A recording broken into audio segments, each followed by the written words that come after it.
திமுக இருந்து நேரடியாக உங்களை நாகரிகமற்ற முறையில் யாராவது விமர்சிச்சிருக்காங்க?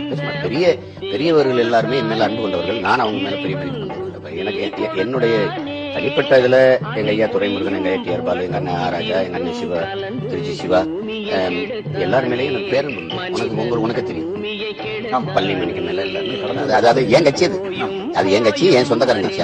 அதுல வந்து பங்காளி. ஆமா பங்காளி, அதுல ஒண்ணும் இல்லை. எங்க அண்ணா அவர்களை நாங்க ஏன் தொடாம இருக்கோம்? அவர் வந்து போராடி 47 கட்சி ஆரம்பிச்சு 67 ஆட்சி, 49 ஆரம்பிச்சு 67 1.5 ஆண்டுகள் தான் இருக்கு. ஒருவேளை அவர் 5 ஆண்டுகள் ஆட்சி முழுமையா பண்ணியிருந்தா நல்ல ஆட்சி கொடுத்து நிறைவு செய்ய தொடங்கிருக்கலாம். ஒரு கெடுவாய்ப்பா அவர் 1.5 ஆண்டுகள் இறந்துறார். அவருடைய ஆட்சியில குறைக்கணும். அவருடைய ஆட்சியில ஒரே ஒருத்தர் மேல ஊழல் குற்றச்சாட்டு, பொதுப்பணித்துறை அமைச்சர் ஒருத்தர் மேல குற்றச்சாட்டு. அது யார் மேல தெரியுமா?